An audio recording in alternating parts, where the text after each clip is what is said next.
Hello friends, you're back with the Lonesome Gamer, and I'm playing Runebound, 2nd edition.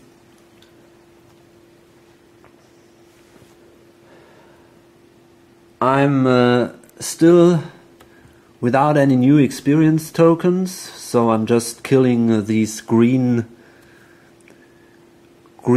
diamond monsters. But I got a lot of money. I got $10, and that allows me to buy this orcish boar bracer. And that is very good because it helps me in melee fighting, and that's exactly where I am already strong, and I'm gonna try to make this better and better so that I can fight the really bad guys someday. To get this item, I got to go to the town of Vale here, and I'm now up here.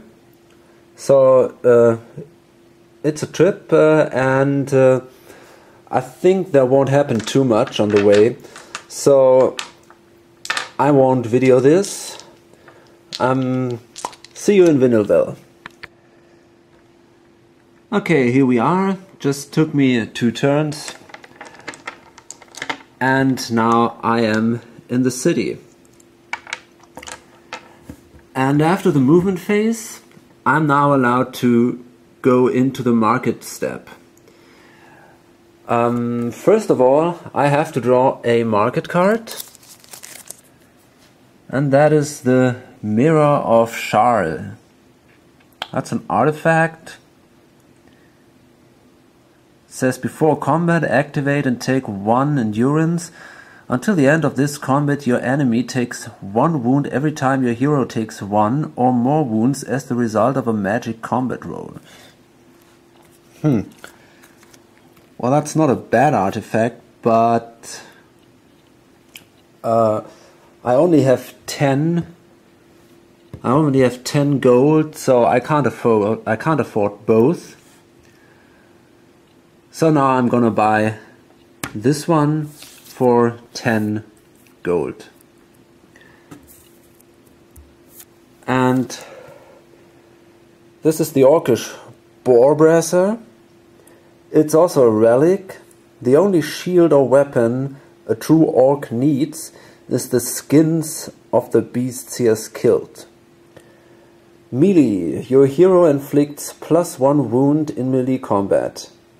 Activate to cancel 1 wound being inflicted on your hero. Okay, that is a pretty good item. So I place it next to my hero.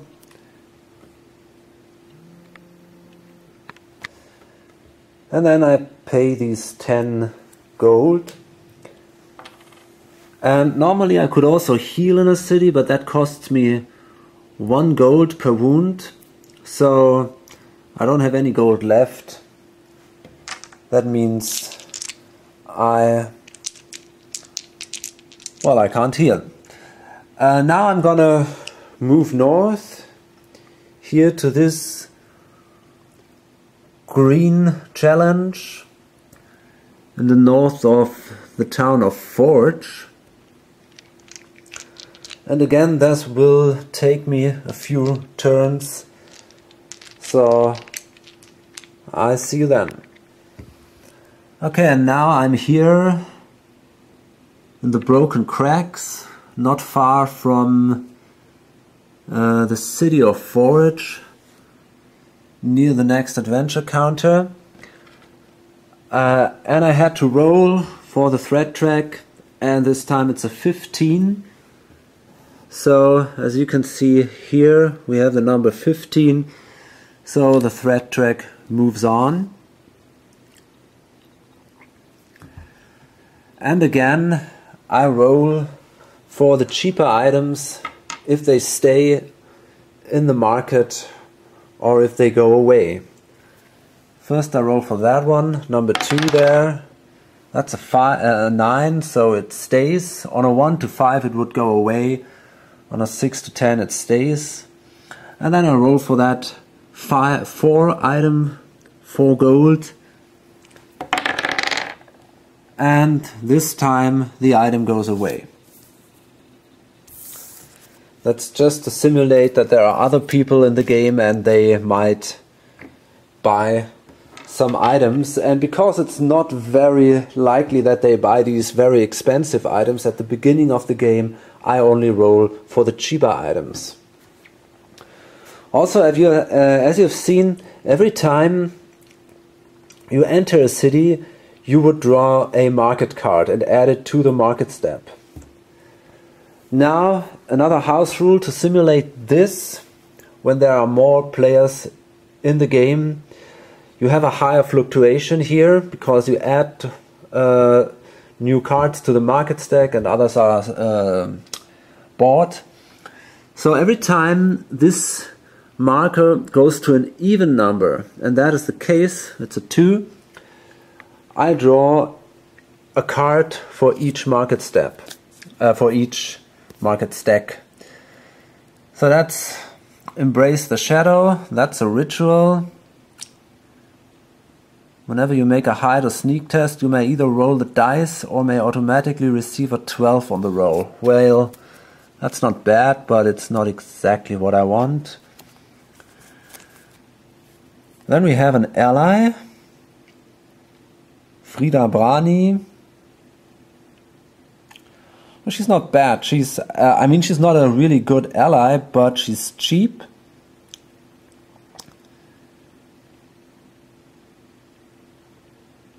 And, well, we might take her actually. Then we have more allies here. They are pretty expensive, but these are good allies, the Orcs of Irongard. Okay.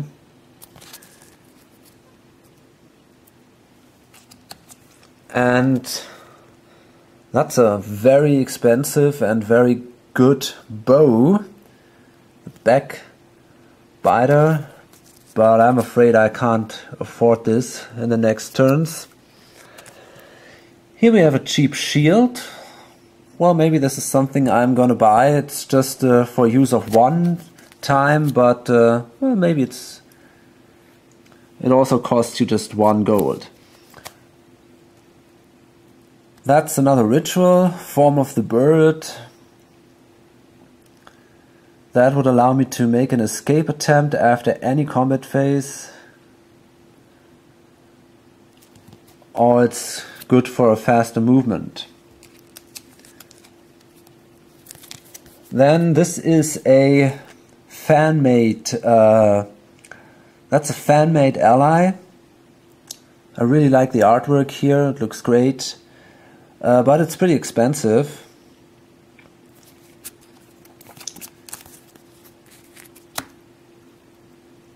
And the last card we draw is the Totem Staff, also a terribly expensive card, but it allows us to do an extra attack, so we'll see. But for now I think there's nothing really interesting for us. And now I'm trying to go to this adventure token. That shouldn't be too hard because I can move through the city. So I roll the dice, and yeah, I need the city. I can use every dice, and then this is in the plains, so there is no problem here. I can move here, and then I'm gonna draw a new challenge card. And that's again a 6, so again I'm gonna draw from this pile. And this is an Oathworm Spectre. Okay, and that's what I mean with strange artwork. I mean, I don't know. It's not the camera that makes it look strange. It's really hard to find a... I don't know.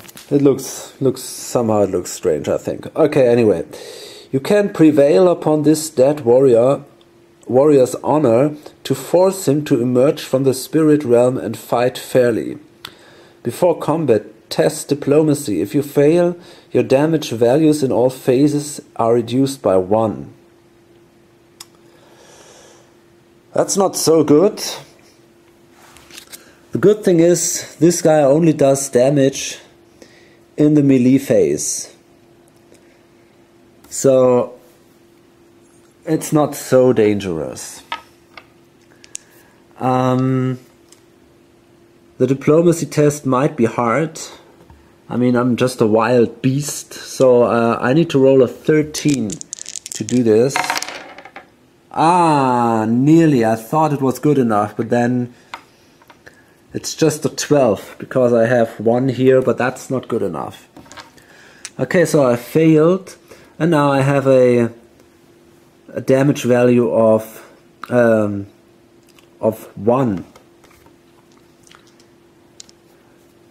But that shouldn't be such a problem anyway, because well, as I said, he doesn't do damage here in the ranged attack, so I don't have to roll here. And then I'm gonna attack him here in the melee fighting phase. So I need an 8. That's good enough. So now I do 1 damage. During the magical attack I also don't have to fight because he doesn't do any damage. So we start again, and again I'm gonna roll for the melee attack. And that is a 10.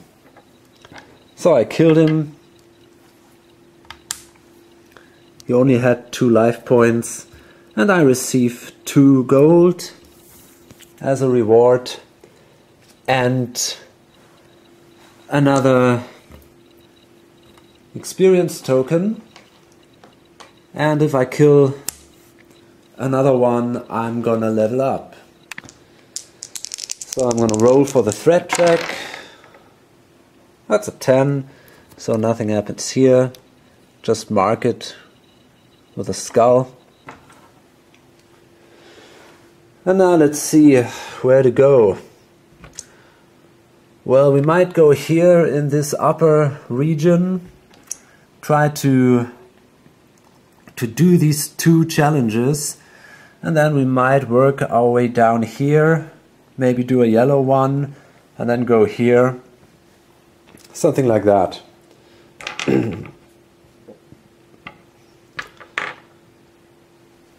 Okay.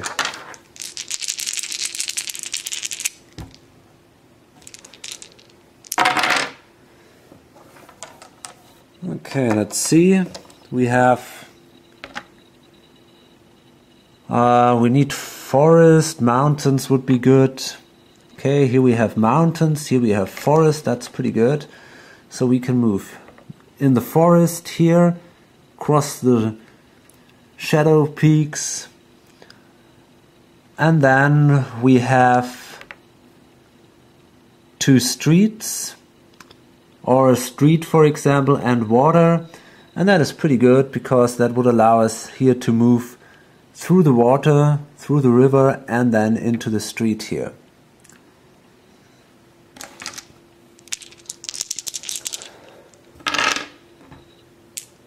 So that's the end of this round. Let's roll for the threat track. Well, that's a 14, but still no danger. And then maybe we can get into the Crimson Forest here, or go to the north here.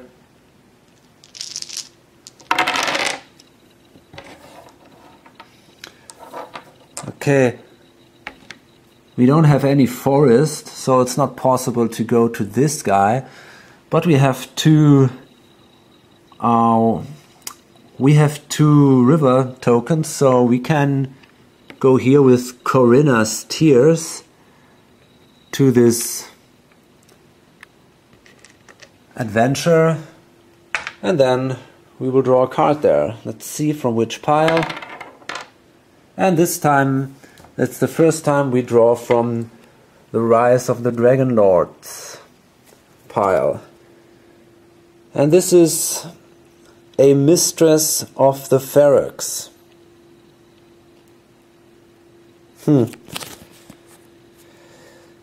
Before combat, test diplomacy to intimidate the Ferox. If you fail, the melee damage of this challenge is 2 instead of 0. Okay, but this is not really a challenge. So let's test this. Diplomacy is 13, so we need a 12 to do the test here. And that is not good enough, we just have a 10.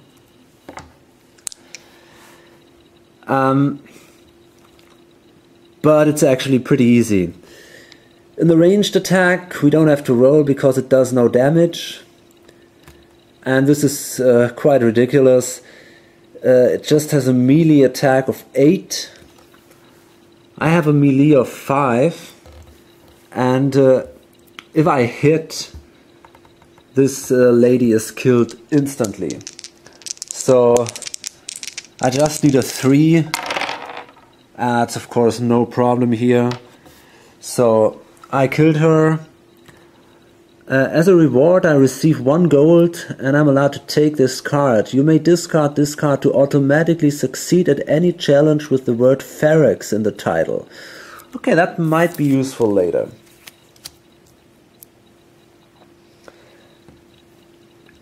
So, and now as a reward I will gain a 5th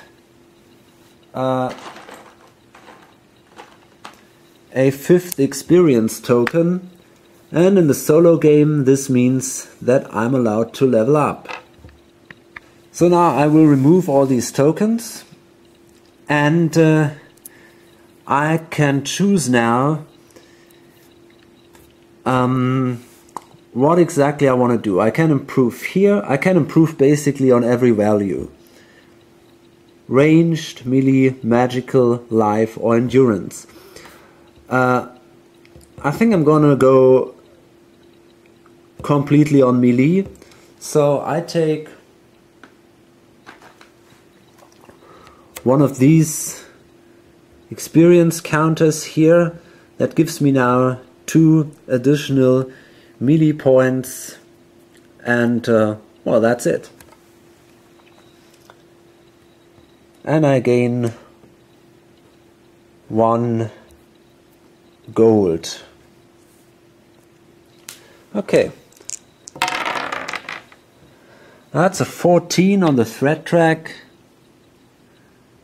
And that's no problem, we're now at 16, so I place another skull. And then I'm trying to do this challenge here. So I will need at least 2 forests, which is much harder to get. Actually, forest, swamp and mountains are pretty hard to get, while for example rivers are pretty common on these movement dice. So I'm still wounded, that's why I'm just allowed to take 4 dice, and let's see. Well, we have 1 forest, but this is not good enough. Anyway, I think I will do this. I simply move 1 forest here, and that's it then. Sadly, I don't have any water, otherwise I could have traveled here down the river and then into the forest. But that's not possible, so I have to take the direct way to this monster. And I roll again on the threat track, and that's a 10. And now I'm using this special rule, which allows me to move to any adjacent space instead of rolling a die. So I'm now here, and once again I roll for which pile okay, this is again from the Rise of the Dragon Lord, and this is Golden Skull Wielder. Okay, While searching for the dragon runes, the servants of Margarth uncovered the Golden Skull, an artifact from the Dragon Wars. Now that they have it, they want to use it on you. Okay. Well, that shouldn't be too hard. It's not a challenge, actually. It has just 2 life points. There is no damage in the ranged attack, so we don't have to do anything here. And that's just 11. And I now have a melee value of 7. So I simply roll and I just need a 4, and that's not a problem. Okay, so another experience point.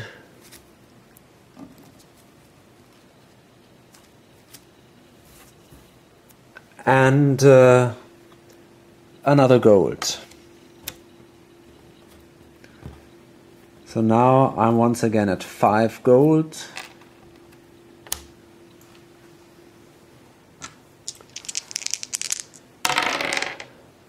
And that's an 8, so nothing happens here with the thread track. And I remove this thing here. And I think I'm strong enough now to try my first yellow encounter. They are normally definitely harder than these green ones. So I'm going to move here, and then I'm going to go here in this area where I find another green encounter and then these 2 yellow ones.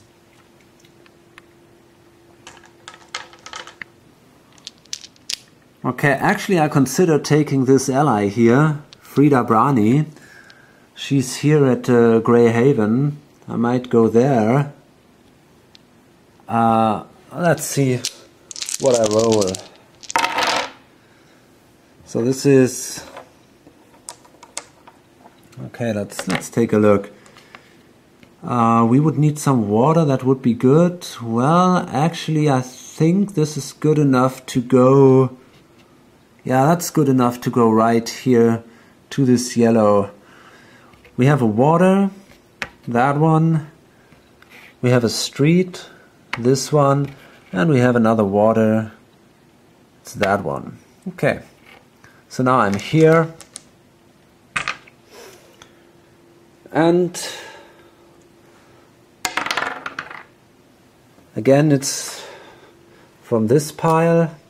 Let's see what awaits me now. Okay, and this is actually an event card. Wanted, an assassin. Lord Paker of Frostgate has been corrupted by Vorakesh and must be forcibly removed from office. Take this card. If you are in Frostgate during the market phase, you may discard this card to test Sneak, to slip into the Lord's Palace. If you succeed, your hero must make a single ranged attack. If you succeed, you may immediately discard this card to take 1 card from the Frostgate market stack for free. If you fail any rolls, discard this card. Okay, so here I have a house rule. I roll randomly where this corrupt lord is ruling. So, well, this is here in Nurk Hall. So I place this card here. The thing is, you need to do the sneak tests and the ranged attacks. So for all of that you need a good sneak or ranged value, and this is definitely not what I'm good at. So I think I can't accomplish this challenge. Whenever you draw such an event card, you have to draw another yellow card. And this time it's Lady Vorakesh. Okay. And again, if you take a look at the artwork, I don't know, it's kind of strange. While her husband wields the powers of a necromancer, Lady Vorakesh is not without powers of her own. Okay. Now before combat, test resist 13. If you fail, take 3 endurance. Okay. So that's not so easy because we only have a magical value of 1. So we need a 12. And that is just enough. It's an 8 and a 4, that's a 12. Plus 1 is 13. And then we have to kill that woman. She has 3 life points. And in a ranged attack she has 14 and 1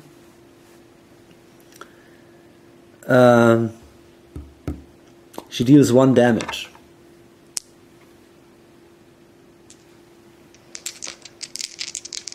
So now I have to roll. I need a 13 to defend myself here. And that is good. I was lucky here. No damage from me.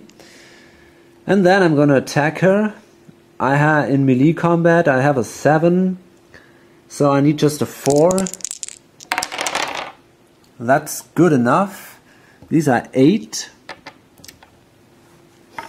And now I do 2 damage. And with the Orcish Boar Bracer I do an additional wound. So I do 3 damage.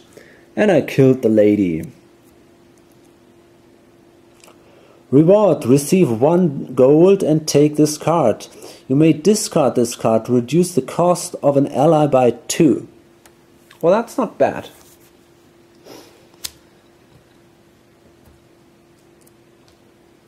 So that would actually allow me to buy now an ally of 8, which is a pretty strong one. So I'm wondering, I could actually take the Orcs of Ironguard, for example. Anytime this ally would take one more wound, roll a d10. If you roll an 8 or higher, it takes no wound. And it's good in fighting. In range and magical, so that might be an idea to take that ally actually. Okay. And they are here, so they are not so far away. I think I'm going to do that. I think I'm going to go to Nerk Hall, spend my money and give Lady Vorakash to the orcs. So I think that's a good deal. Okay. And the threat track is still not moving. It's now at, that was a 9 and it's now at 12. And actually I forgot, I will gain a yellow for this challenge. I gain a yellow marker and that gives me now 2 experience points.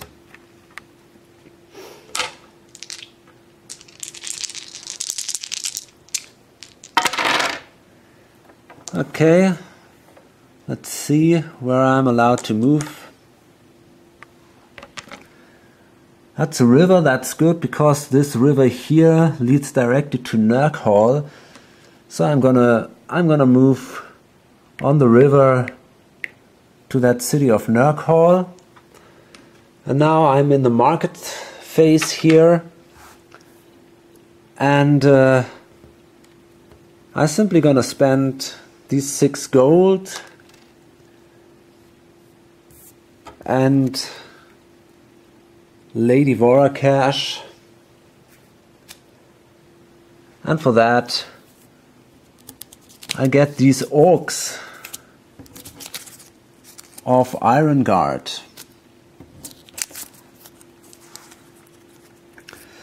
So this is an ally now, and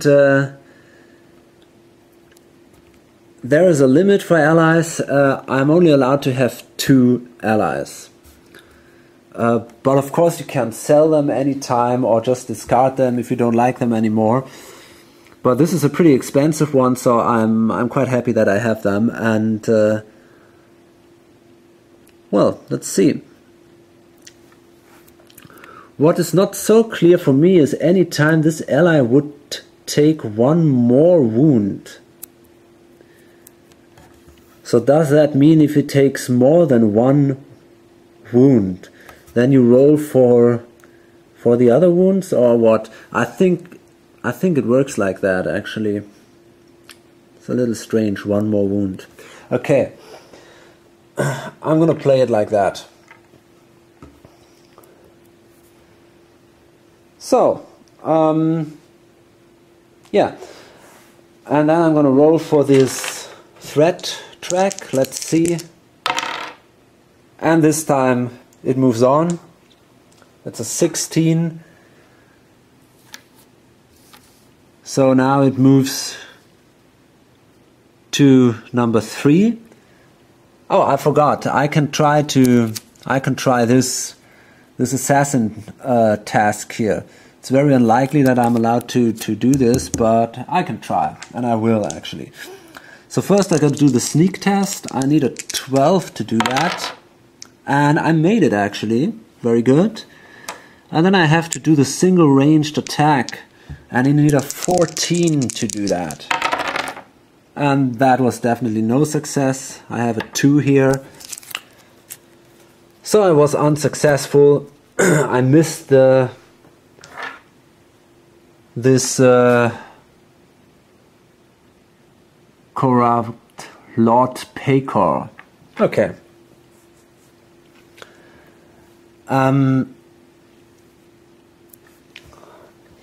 So now the threat track moved on, and I have to roll now which cards are removed from the market stacks. And because I now have I now fought also a yellow adventure,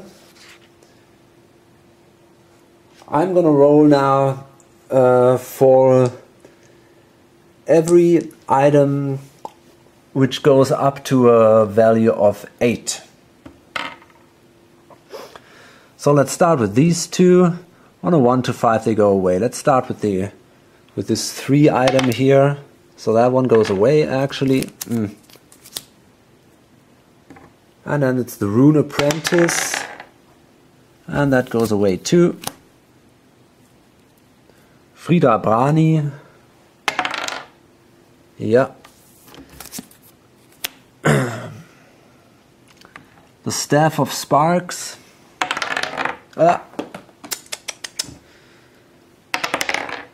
No, that stays. They cost more than 8. Then we have these ones here. First we roll for the shield. That stays. The Banner of the Lion also stays here. We have the Form of the Bird here. Well, that's... Nah, let's roll again. No, that goes away. That's a shame. I might have taken that, but okay. And here we have to roll for the Mirror of Charles. And that's a 1, so this goes also away. Okay. So.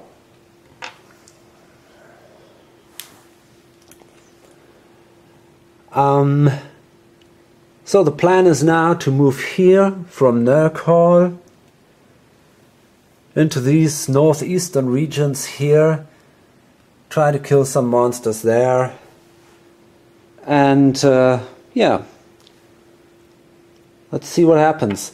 I'm gonna load this up now, and I hope to see you in the next part. Bye.